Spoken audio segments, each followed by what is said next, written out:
kebohongan. Mereka dulu betapa menghinanya kepada para kiai. Sekarang dipuji-puji kiai kita. Faisal Assegaf Jahanam, luar biasa sadisnya itu menghina Hadratus Syekh Mbah Hasyim Asy'ari. Jahat, saya nggak mau ucapkan di sini. Jahat sekali. Kemudian secara semena-mena Rizik gurune NU. Nggak boleh begitu. Dulu kalian menghina, sekarang merapat setelah nyungsep dipuji-puji kiai kita. Saya yakin, hakul yakin, termasuk yang saya cintai dan hormati, Mbah Muhaimin Zubair rahimahullah, ilmunya luar biasa. Tetapi seandainya ditanya apakah ada bukti para kiai-kiai tersebut, ulama-ulama tersebut mengadakan penelitian seperti Ki Imad melakukan penelitian, semua mentoknya dari sumber Ba'alawi yang sudah menyusup kemana-mana sehingga nyaris-nyaris kita hilang. Aceh nyaris hilang sejarahnya, Jawa nyaris hilang sejarahnya, Tanah Pasundan, Jawa Barat nyaris hilang sejarahnya. Karena apa? Semua sudah diklaim secara serampangan, nggak tanggung-tanggung. Nabi Muhammad pun diklaim juga Ba'alawi, dikatakan orang Yaman lah, dikatakan dari suku Jurhum, padahal sudah kita bisa buktikan Ba'alawi bukan Arab, bukan Yaman, bukan suku Jurhum. Oke host, gue jadi semangat gue kalau cerita gini. Standby, minum kopi dulu gue. Jadi Ba'alawi itu mantap. Terima kasih. Suku mana itu kalau Ba'alawi itu, Ustaz? Baik, asal kata klan Ba'alawi menurut versinya Ali Syakron, saya kalau soal kitab mohon maaf Bunda, saya kelemahan saya dibaca kitab ya. Menulis kitab ada sosok bernama Ubaidillah menurut Ali Syakron nih dalam kitabnya. Lalu punya anak namanya Alwi. Alwi inilah yang dijadikan nama klan, dari Alwi menjadi Ba'alawi. Sekarang pertanyaan Bunda Noy, dari manakah mereka? Itu harus kita rujuk dari manuskrip, dari penelitian filologi. Sebagai seorang filolog, Profesor Menachem Ali itu harus jujur dia. Seorang akademisi tidak boleh terikat doktrin. Mentang-mentang Islam, nggak mau cerita sejarah kelam Islam. Islam punya sejarah kelam, pertempuran saudara misalnya. Tapi disitulah luar biasanya ulama-ulama kita. Semua diceritakan dengan jujur, nggak ada yang diumpetin. Karena Islam itu cahaya, nggak perlu diumpetin. Kalau diumpetin tetap bercahaya. Nah, dari manuskrip yang ada oleh Profesor Menachem Ali, lupa saya bukunya itu apa, kemudian ditarik garis, Hadramaut itu asal muasalnya dari nama orang, yaitu Hazer Mafet, nama bahasa Ibrani. Dia itu sebagai kepala kaum, kemudian tinggal di tempat itu Hadramaut, yang artinya itu tempat itu lembah kematian, karena kering, nggak ada air, nggak ada hewan, nggak ada tumbuhan lah, pokoknya lembah kematian. Beranak pinak dia, tetapi garisnya ini Bunda, itu anak Kahtan, nanti tarik ke Sem, nanti tarik ke Nabi Nuh alaihissalam. Kalau satu kakek iya, tetapi kan sudah berkembang jalur. Nabi Muhammad SAW dari yang tadi saya bilang, Claudius Ptolemy menyatakan bahwa di abad 100 itu sudah terdata oleh dia bani-bani. Host, di mute dulu host, keras di kuping gua host. Nice. Ya, tolong di mute dulu, sedikit lagi satu putaran. Dari filologi manuskrip, jalurnya klan Ba'alawi ini tariknya kepada Sem dan Nuh. Nabi Muhammad SAW tariknya garis ke atas bertemu dengan Ismail alaihissalam, putra dari Ibrahim alaihissalam. Itu dari filologi, bukan orang Arab, bukan orang Yaman, karena orang Yaman ada sendiri, mereka udah tinggal di sana, kebudayaan tua juga tuh. Salah satu buktinya Raja Abraha, ya kan? Nah, kemudian sebelum Raja Abraha ada Ratu Balkis, ya. Ratu Balkis itu udah ada yang nanti menikah dengan Nabi Sulaiman alaihissalam. Jadi sudah tua memang peradaban Yaman. Nah, Balawi ini bukan Arab, bukan Yaman, bukan suku Jurhum. Tarikan dari manuskrip seperti itu. Sekarang yang walaupun mereka menentang bahkan memfatwakan haram oleh Ahwal Hanif Alatos, padahal mertuanya bilang siapa yang ngaku-ngaku zuriat Nabi wajib ada kitabnya, berarti kan ada kitab sejaman. Kemudian harus tes DNA. Jangan sampai DNA Nabi kemana, mereka kemana. Giliran diterapkan kepada dirinya, mereka nggak berani. Kenapa? Karena sudah dapat bocoran. Klan Balawi haplogrupnya G. G itu dari bangsa Yahudi Askenazi. Gitu Bunda. Jadi harus kita tarik dari manuskrip, kemudian juga dari sisi keilmuan modern. Oh iya paham. Terus satu lagi kalau gini ya. Izin tunggu, izin bertanya Bang sedikit. Memangnya benar ketua RA itu tidak lulus SMA? Itu dari VT-nya dia sendiri. Ada orang menginterview, lalu saya angkat tuh dalam VT saya. Cuman kan berulang kali saya di report, akhirnya di ban ya.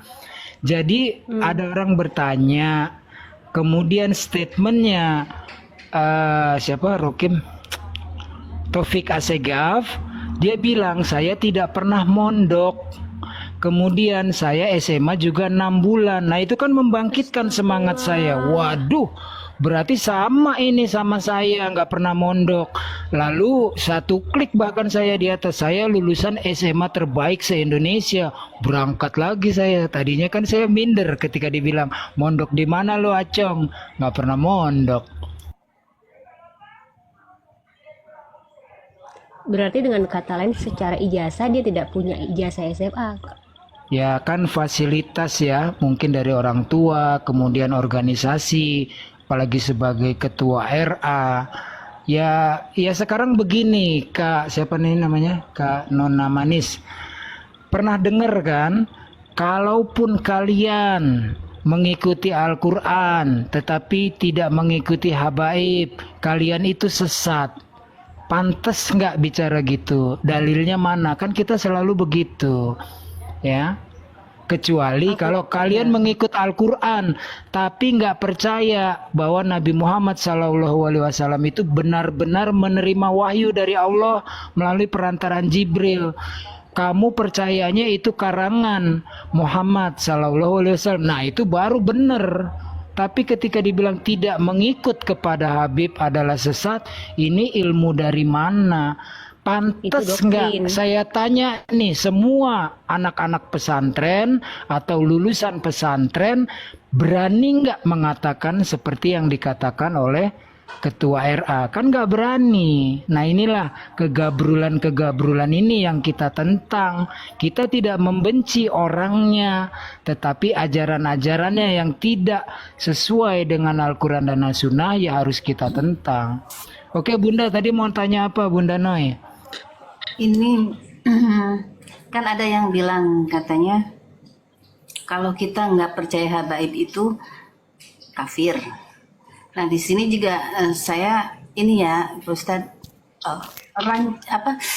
bergelut dengan hati. Kita percaya tapi ajarannya kayak begitu. Kita nggak percaya katanya dikafir-kafirkan. Apakah itu benar?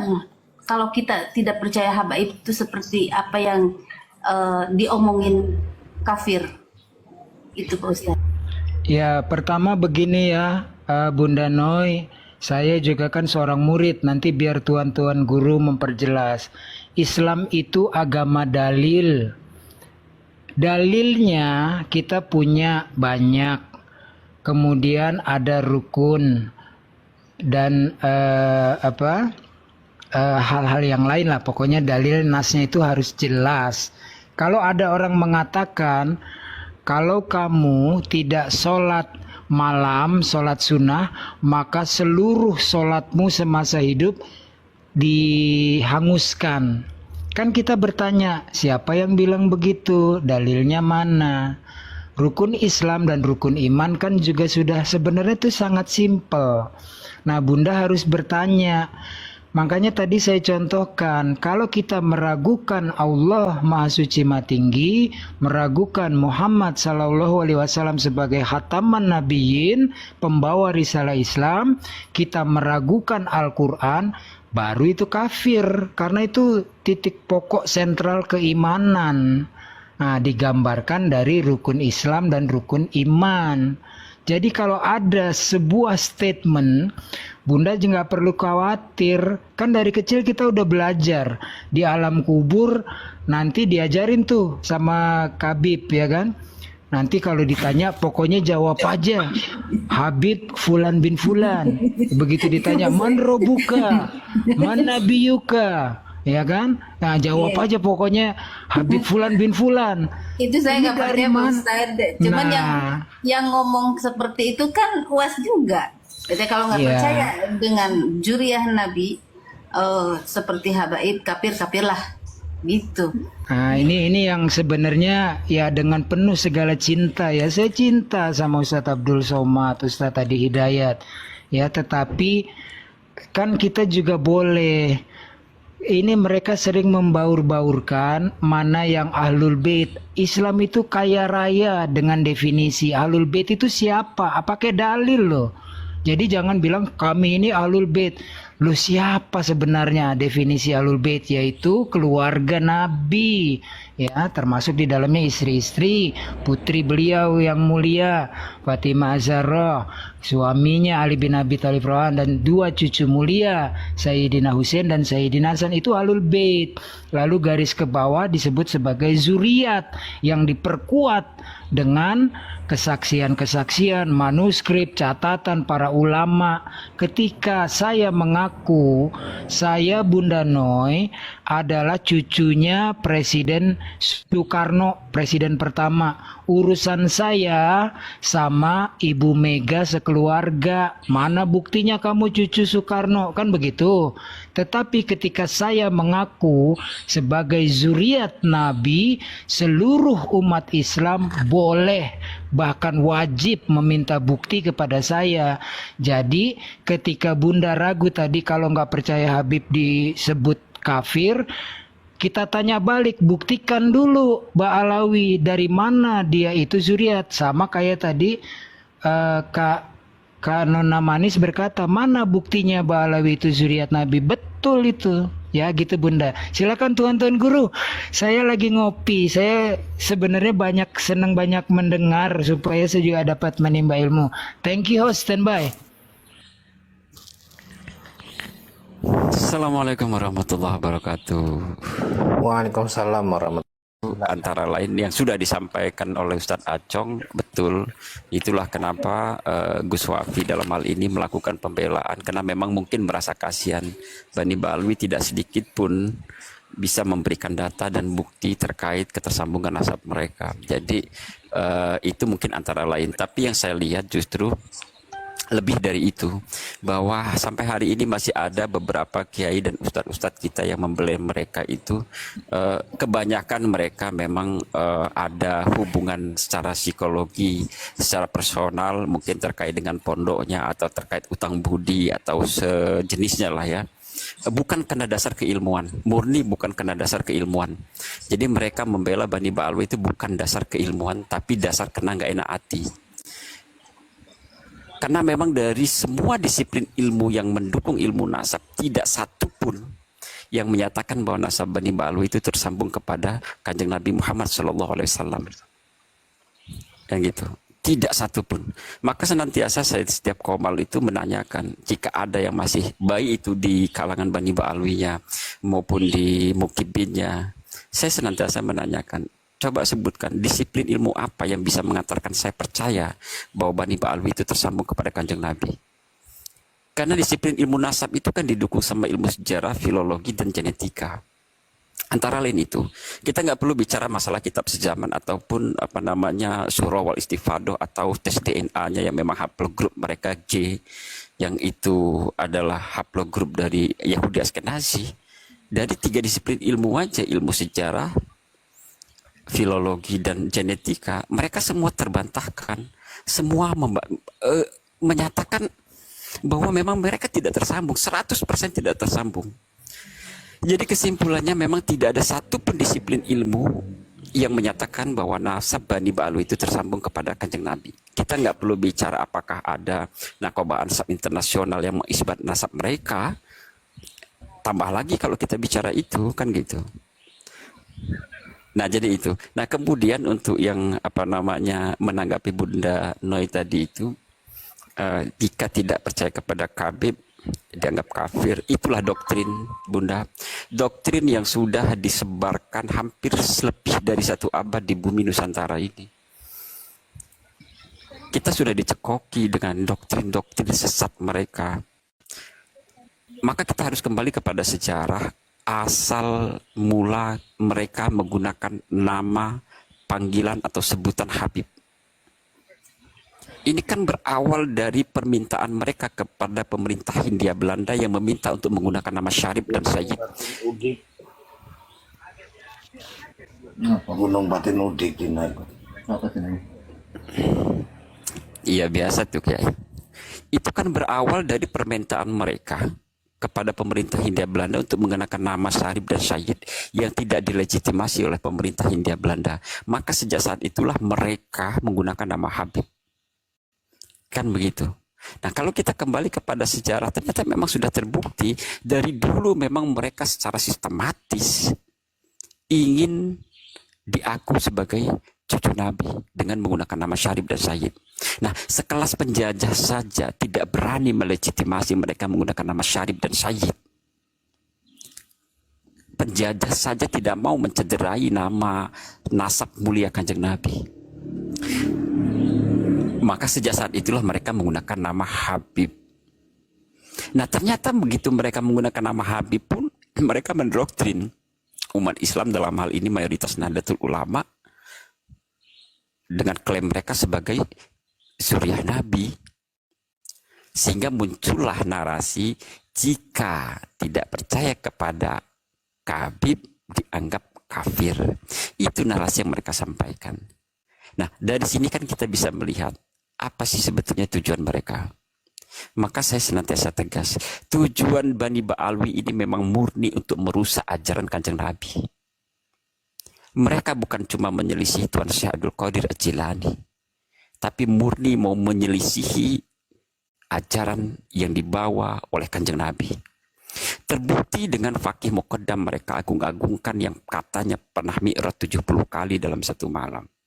Terbukti dengan cerita-cerita dalam kitab Khurafat mereka yang mengatakan bahwa Fakih Muqaddam pada saat terlahir itu Allah menampakkan diri. Terbukti dalam kitab-kitab mereka yang sudah kita kaji berbulan-bulan bahwa Fakih Muqaddam, tokoh yang mereka agung-agungkan itu, mengaku sebagai Anallah, aku Allah.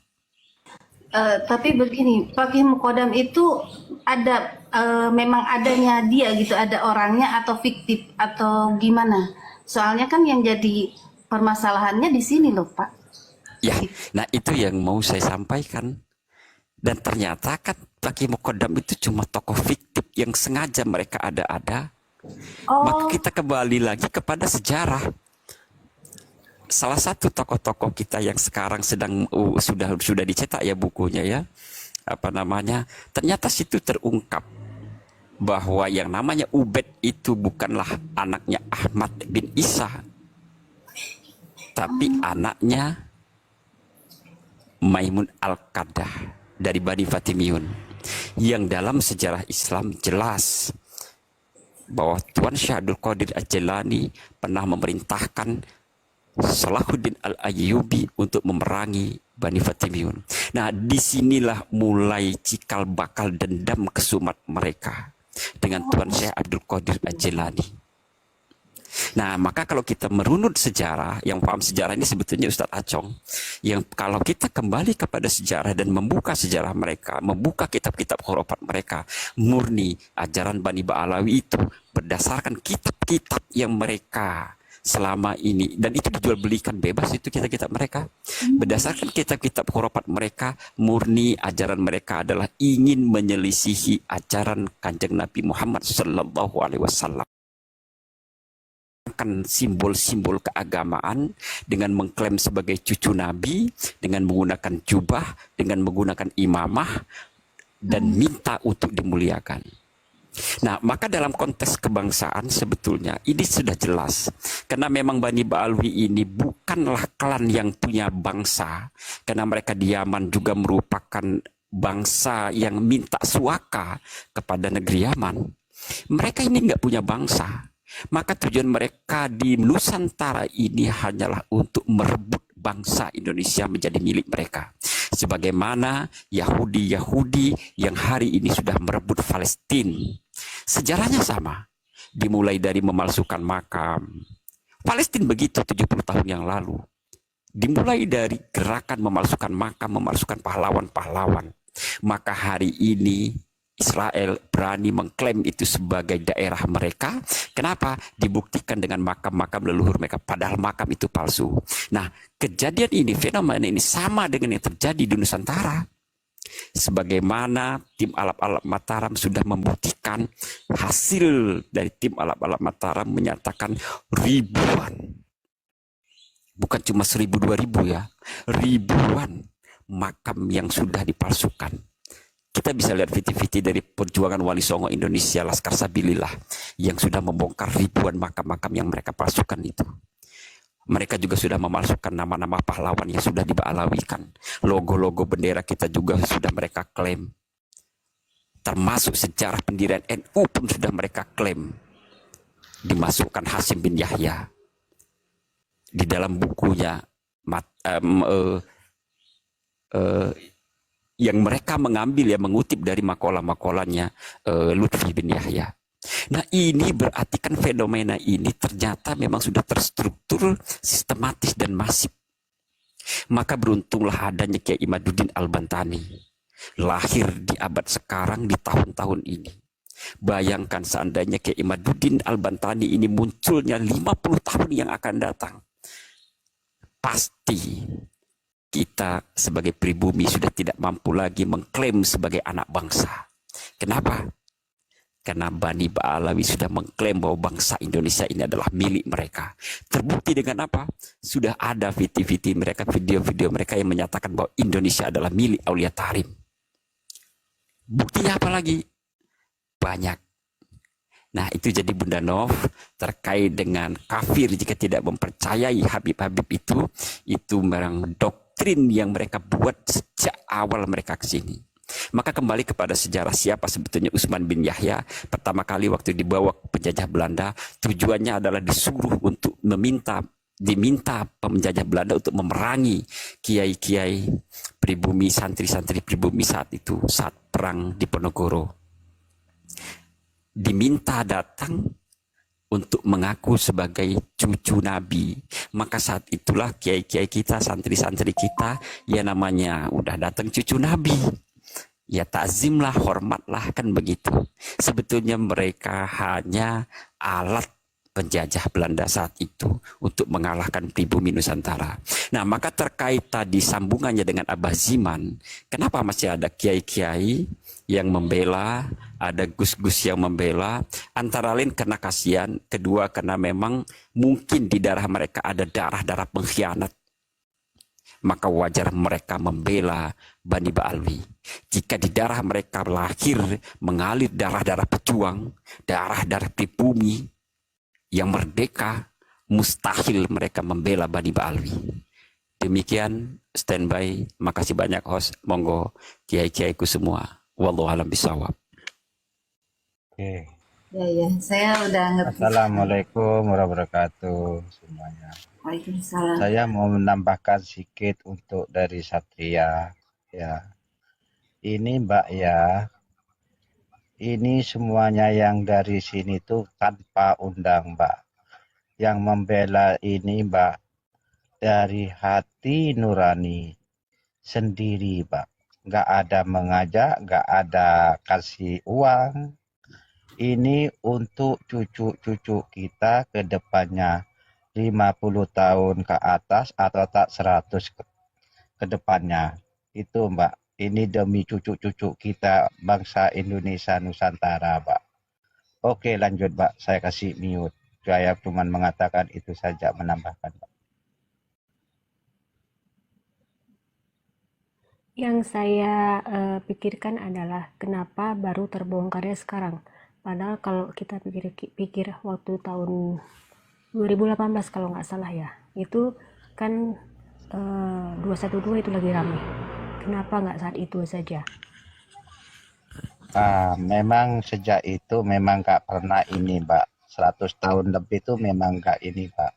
Selepas dia sudah banyak pengikutnya, Mbak, dia keluar-keluar mengaku cucunya Nabi Muhammad SAW. Itu saja, Kak. Di situ dia kesalahannya, Pak. Seandainya saya mengaku cucunya Mbak Nona, Abah Simam, itu terserah Kesa, Pak.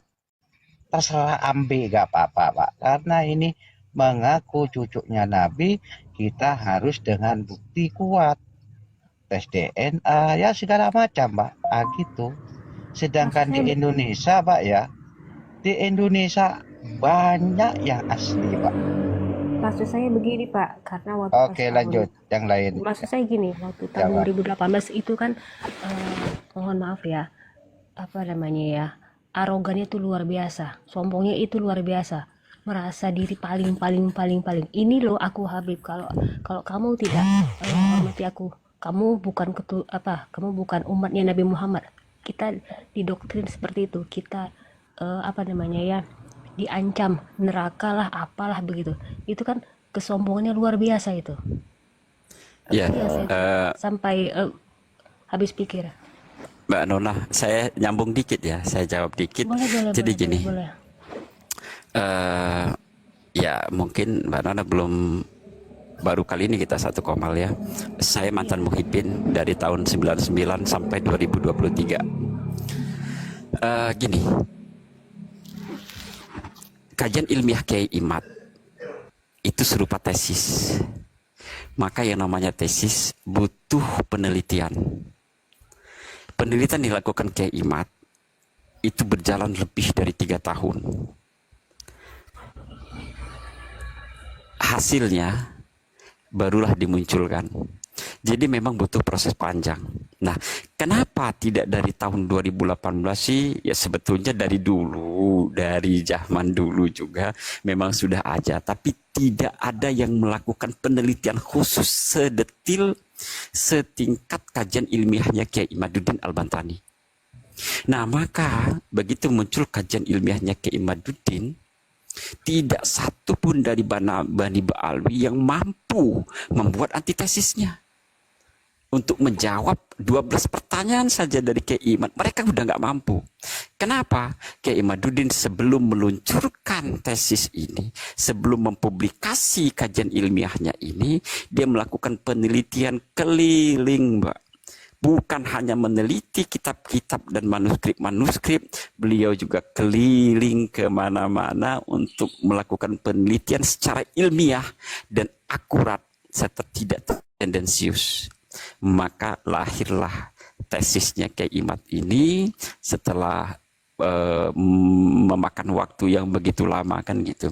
Kalau masalah keresahannya memang dari 2018 itu udah luar biasa. Bagaimana Pilpres kita bisa saksikan. Nah, tapi kan kita juga tidak bisa langsung serta-merta melakukan apa namanya tanpa menggunakan data-data yang ilmiah.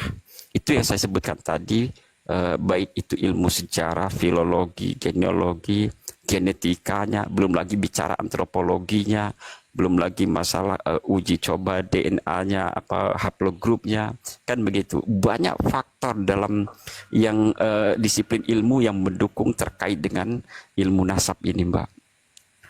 Ya intinya bahwa keresahan umat Islam sebetulnya sudah lama, tapi untuk menjawab keresahan itu dibutuhkan satu penelitian yang akurat dan ilmiah. Itulah yang diciptakan Kiai Imaduddin Al-Bantani. Begitu, Mbak. Terima kasih.